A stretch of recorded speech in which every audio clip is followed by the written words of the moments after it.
This presentation will examine how self-regulated development strategies, hereafter known as SRDS, can help students through the process of writing.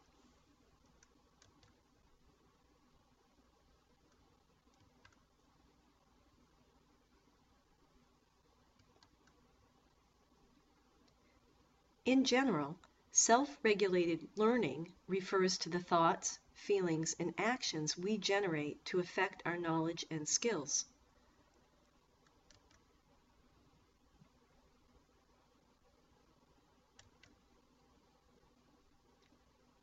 Specifically, how does SRDS work with writing? Essentially, SRDS asks students to use the same strategies that skilled writers use: set goals, consider audience, monitor and evaluate progress, and revise.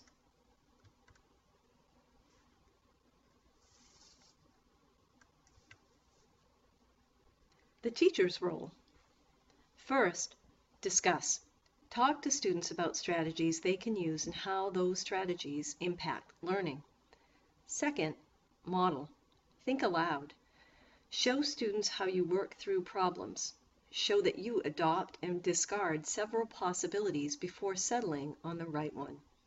Explain your rationale for each step. Third, allow students to customize strategies that fit their learning styles and needs. This is especially helpful for students who struggle with verbal processing. Fourth, reinforce. Following through by applying SRDS for multiple assignments. It will take some time to come naturally. In the next slide, watch this teacher model his thinking process. Still, it's April 5th, 4th period, 2011, and I'm going to try to show you my thinking by saying it out loud. Please listen quietly, don't respond, try not to talk so that other people can make sure they hear everything that I'm thinking about when I think through the lab. Okay, first, I'm looking at the beginning paragraph, and I'm making sense of it because it says some stuff about a soccer ball. That means Mr. Schmidt's trying to say something to me about soccer balls. And soccer balls, I know they don't roll forever. That's silly. I also know from class and from my own personal experience that energy isn't created or destroyed. But really, I don't know that from experience. It almost always seems like energy disappears. Why do balls stop rolling? I mean, all of this is theoretical to me, so I don't really know for sure. But maybe I can experiment here and understand where this energy is going somehow in this experiment. He is asking me to write a project about it, to write a reflection about it, so I'm going to have to think it through, make sure I know what's going on. The essential question, there seem to be two essential questions. How does energy transform when an object slides or rolls, or why does something stop on its own? It seems like these essential questions are linked. Usually when Mr. Schmidt writes two of them, he's got some sort of sense of what's going on here. Maybe they're the same. Let me look. We're talking about energy transforming when an object rolls, and why does something stop on its own? I'm thinking if energy transforms, that means that energy is changing forms from one form to another, and that would cause an object to stop rolling anyway. So I'm guessing for my project, I can answer both essential questions, or either one, and it would be about the same. I'm guessing that's why there's two there. We'll see. I'll talk it over with my group members later. Investigative question. Usually when I read an investigative question, it's more specific to the experiment. So the experiment in this case has to do with rolling surface and energy transformation. Surface and energy transformation. How does the surface affect the energy transformation? When I read that carefully, I'm thinking, I bet I'm going to change the surface and see how it affects the rolling car. From my own personal experience, I can think of the times when I've tried to roll little Matchbox cars on carpet when I was a little kid. It just doesn't work. And I do remember rolling Matchbox cars across the kitchen floor, and they roll really far. Maybe that has something to do with it, this question. Maybe if I change the rolling surface, I will change how the energy is transformed, because when I roll across the floor of the classroom, I picture that car would roll for a long way for all of participant's energy would disappear.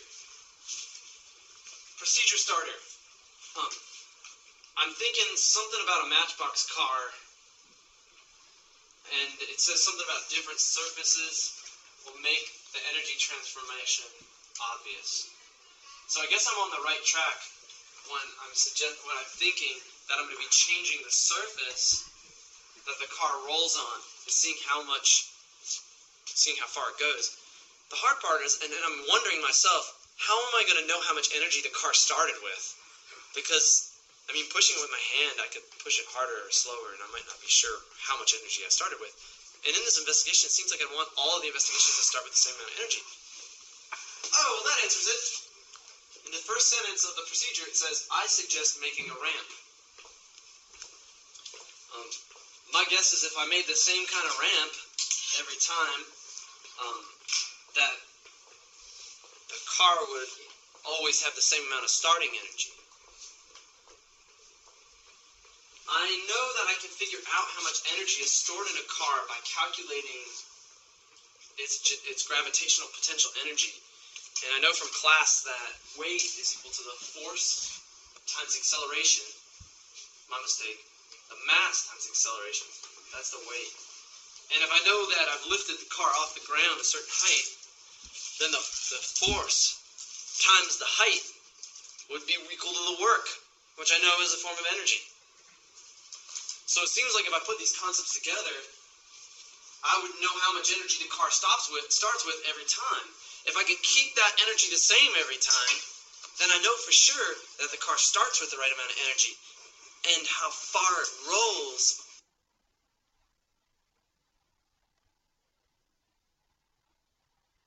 would tell me how quickly the energy is transformed. I think the way I'm going to proceed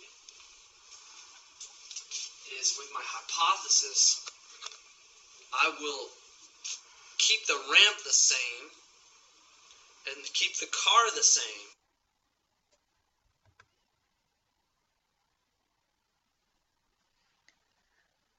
The role of the student during pre-writing. Cognition is the realm of thinking. Metacognition is the realm of thinking about thinking, not thinking about the phenomenon of thought in general or the nature of knowledge in the philosophical sense, but reflecting on your own thinking process. If cognition is what happens in your mind while you're engaged in learning, metacognition is what happens in your mind when you're engaged in monitoring and managing your learning. Consider painting a self-portrait. There are two levels of activity. There's painting, the touch of the brush to the canvas. Then there's meta-painting, the painter's awareness and regulation of the painting. As the metacognitive painter reflects on his work, he draws on his knowledge of painting in several ways: an awareness of what colors complement each other, an understanding of which brush strokes produce different effects, and the discernment of when to apply different techniques and use certain brushes to achieve the desired result. The reflective painter also manages his own painting as he goes along. He is mindful of how he plans to use the space of the canvas. He monitors his progress to make sure he is staying on track. And he evaluates his work, constantly checking that the paint on the canvas reflects the image on his mind and in the mirror. Whether it's painting or the knowledge and skills of any other discipline, we want our students to not only be critical and creative thinkers, but also to become reflective about their learning. As students face an ever-increasing demand on their attention and an ever-broadening world available for consideration, an important part of helping them think for themselves is helping them think about their own thinking.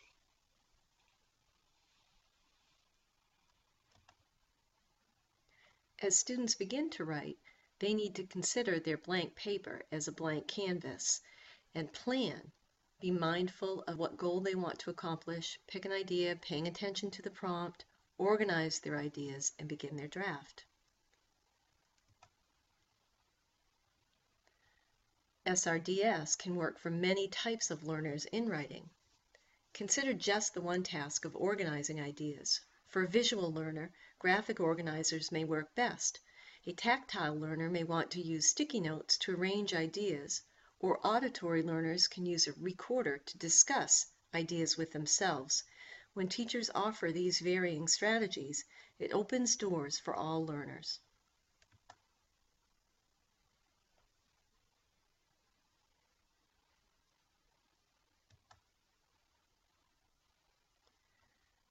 Student writing during and after. While writing, students learn to incorporate feedback, learning strategies, and even environmental adjustments to monitor and revise their work. Students need to learn to train themselves to question, to ask things like, does this make sense? How does this sound? Is there a better word for that? Will my audience understand what I mean? Do I need to provide more background information? All of these questions are a good way for students to self-monitor the quality of their work. When the writing is done, students should reflect. When students reflect on their writing, they ask themselves questions such as, did I accomplish my goal? Did I achieve communication? This allows them to articulate their learning, strengthen weaknesses, and build on strengths.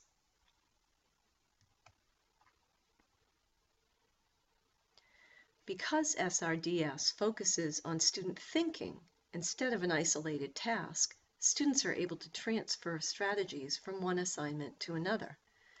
Their learning transcends a single assignment, strengthening their sense of self-efficacy.